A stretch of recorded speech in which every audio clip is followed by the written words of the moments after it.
And now Brent's going to talk a little bit about these hoses and valves and stuff at the business end of the trailer. What are you doing, Brent? What is the best sewer hose? So this is what I'm talking about here. The street is, well, we're almost on a corner, so there's lots of trees around, and it's a little bit breezy right now, but as you can see, this is what I'm talking about here. The wind will come along here and catch the door and basically blow it to roughly halfway closed on any light breeze. On a strong breeze, we've actually had it slam the door completely closed. That's not fun. So I've done a slight modification.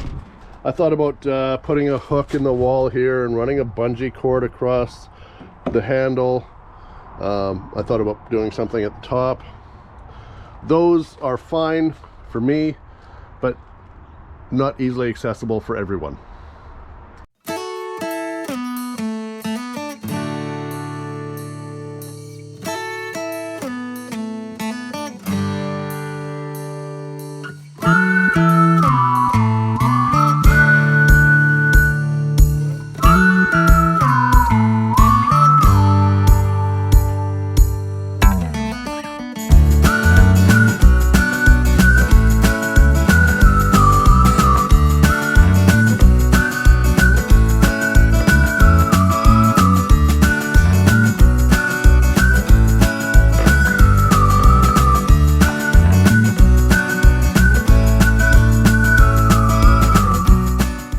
Finished the modification on the door, and I'm wearing my Olympic hat, so go Canada go.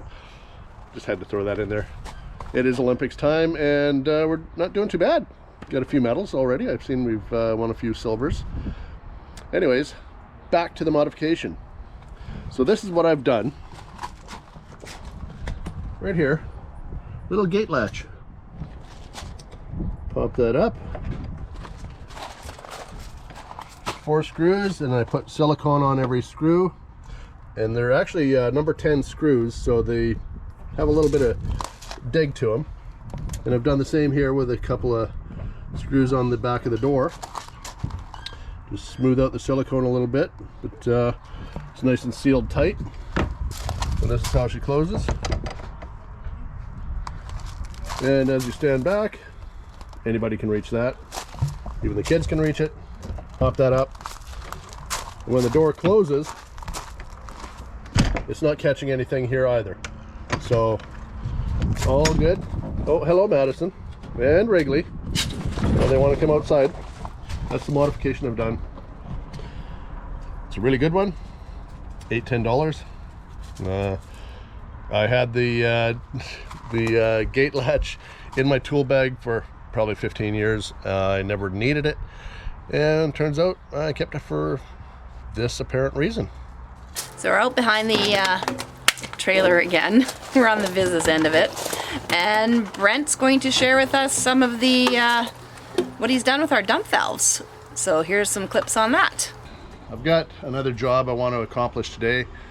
It's not a big job, but it's actually a slight modification to the trailer, and I think you're going to like it. All it requires is one of these little puppies. Can you guess what it is? As promised, it's a very simple upgrade, slight modification, and you're going to save a lot of money doing this. If I started doing this 2.5 years ago, I'd probably be not a lot of money up, probably close to $100 though. That's what I've spent on these little handles. The problem with them is if you don't do them tight enough and forget to use Loctite, they will spin off as you're going down the road. And I've lost 3 that way. If you put the Loctite in and you tighten it just a hair too much, that's what happens. splits in half and snaps off. So if you're not using Loctite and you're not putting the screw into the perfect amount of pressure, you're either going to break it or you're going to lose it. And those things there, $17 a piece for a plastic handle, which is absolutely ridiculous. These little handles here, find them in any plumbing or plumbing supply or hardware store. $3.50, and they're metal or aluminum, so they are very light, but they are very strong, and they're not going to snap in half when you put a little bit of extra oomph on that screw to tighten it up. So I'll show you what they look like when I'm done. I'm going to have a couple of spare handles, but $17 to $3.50. I've never been able to find a metal one that's made by Valterra or Bristol or anyone else anywhere. So I'll show you in a minute. All finished. It took a whole 4 or 5 minutes to do all three. And I'll show you what they look like.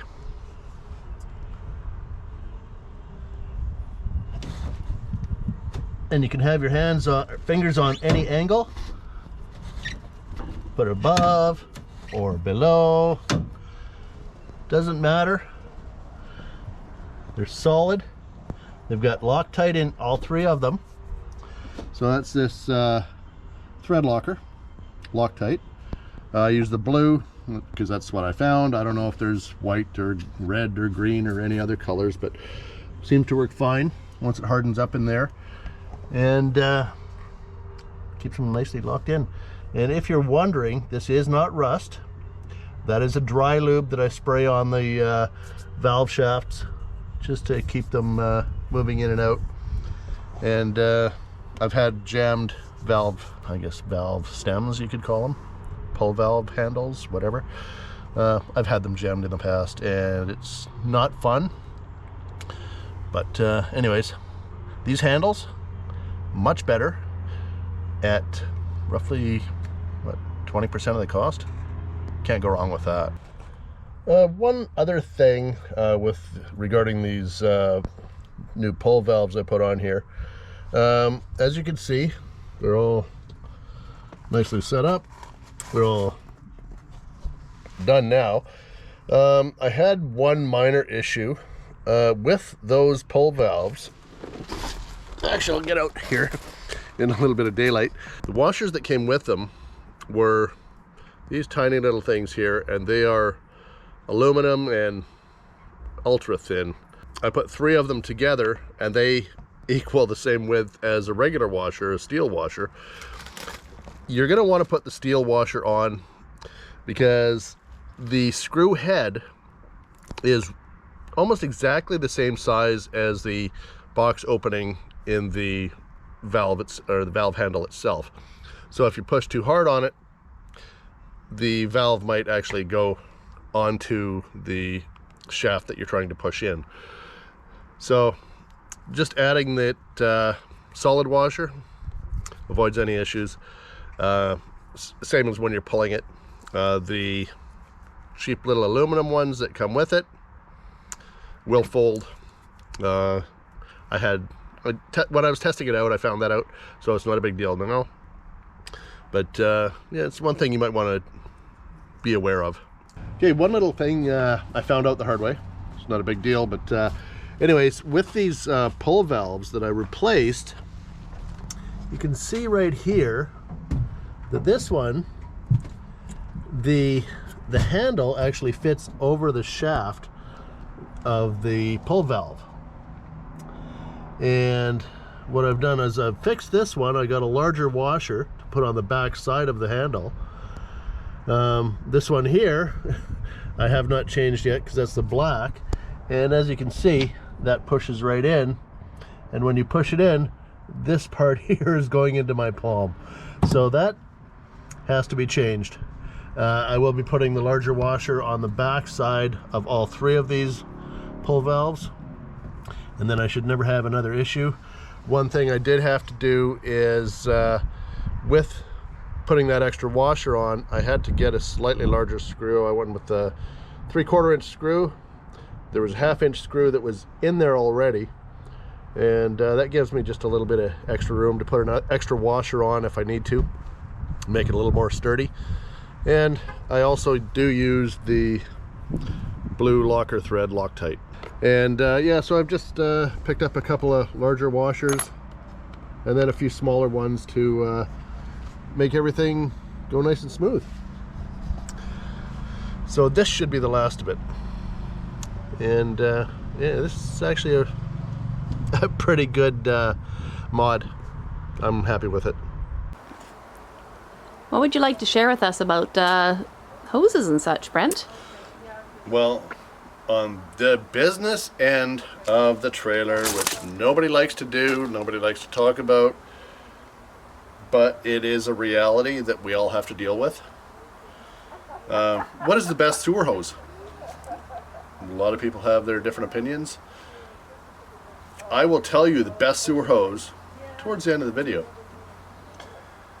But for now, this is my basic setup at home. I've only got the one section because I'm nice and close from my dump valve to the ground. A lot of places require that you have your stinky slinky to keep it off the ground for obvious reasons. What I've got here, I've got a small 45-degree elbow, and it's clear, and I keep this valve closed. I had some issues with my black tank that was leaking a little bit, so only fluids were getting out, solids were staying in for whatever reason.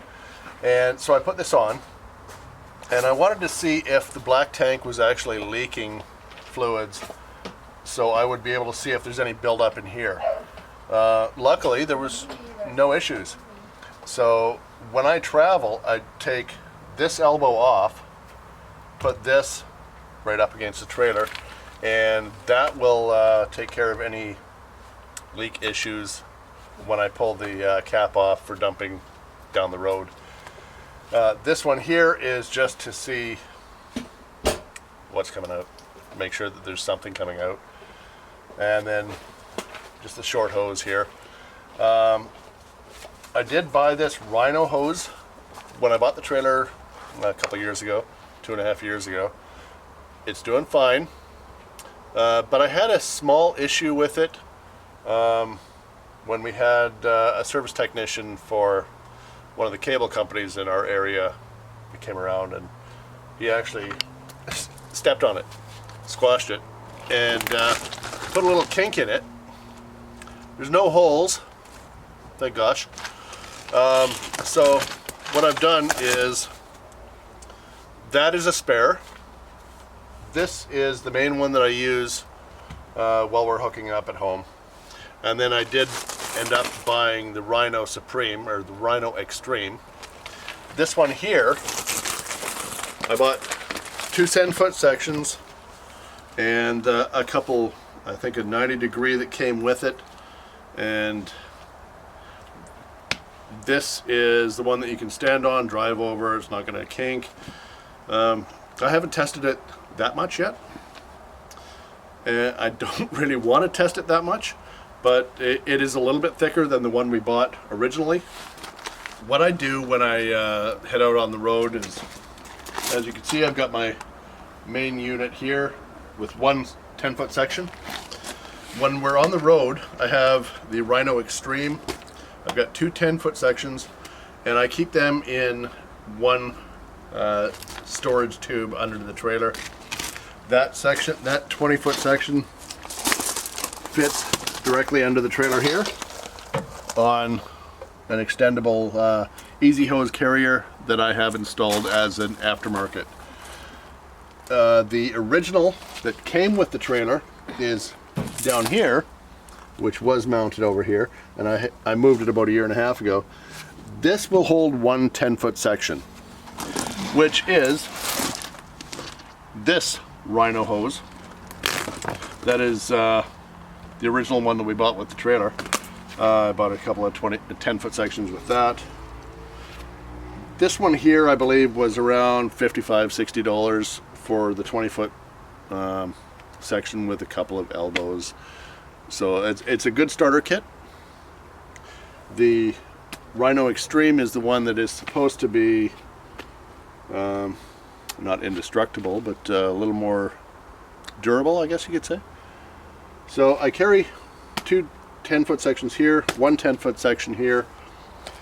Carry 30 feet with me. If we have anything more than 30 feet, I'll probably be using a dump station. Gloves are mandatory when you're handling any of that messy stuff. And I do carry rubber gloves as well. I have a separate packet of those when I'm just doing a quick dump on the go. So what I like to do is make sure that you have your clear elbow and a clear line here when you're dumping, so that way it gives you an idea of what's coming out. It's not a fun topic to talk about, but it's a must. It's kind of a dirty topic. Dirty job, but somebody's got to do it. And I vote for you. You also had mentioned something about the angle of the hose. Well, it flows best downhill. Yeah, it flows downhill. So what I like to do is make sure that you've got a good angle downward, and from here, this stinky slanky here angles the line all the way down to the drain into the ground. What I have seen is some people, and it was actually fairly recently, somebody, a friend of mine, purchased a trailer and didn't know, well, when you pull the black tank, you should hear it rushing. But, well, there was a lot of people using their facilities in that trailer, and that's why I always keep the clear elbows and lines available right close to the trailer so I can see what's coming out, to make sure that everything that should be coming out is coming out. There was an issue with the way that they were situated, that I kid you not, the black tank came down to roughly here, and it was all the way uphill to where it went into the ground. So I tried to help them. Wonder what was hanging out in that hose. Ooh, it was not enjoyable, shall we say. But I basically told them, well, you've dumped your tanks, but it's only going to go so far, because the tank is full, the hose is full, but when you have to go uphill to dump, It don't run that way. yeah, it don't run that way. So you basically got to lift up the hose all the way along to make sure everything dumps. So that'll clear the hose once. Then you got to come back and do it all over again, all the way to the dump valve. It's not fun, but somebody's got to do it. Okay, the moment you've all been waiting for. What is the best sewer hose out there? Well, I ended up with the Rhino to start, and our second one that we didn't need but I wanted to get was the Rhino Extreme. They both work great. I'm not familiar with a lot of the other ones out there, but the best one is the one that doesn't leak. That's all we wanted to talk about this week. Remember to subscribe. Give us a thumbs up if you like what you see. Don't forget to ring that bell for notifications. Bye for now.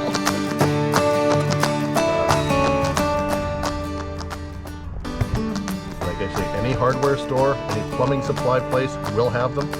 All it is a handle, and you use a screw that's currently in the valve, in the pull valve. A little bit of Loctite. Awesome.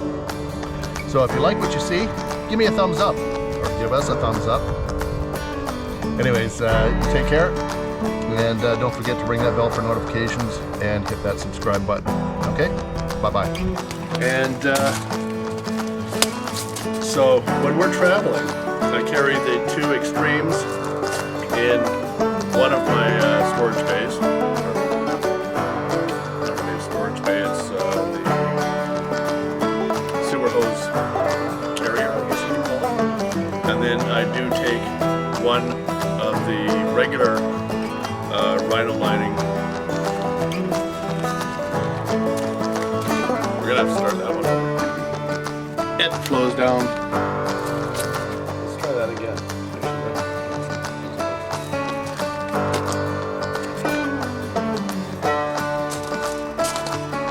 Okay. That's all we wanted to talk about this week.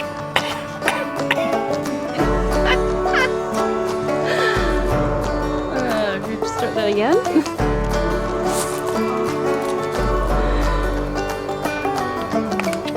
Don't put that close to my face. Okay. I'm a nerdy boy. Well, that's all we wanted to talk about there for. Start again.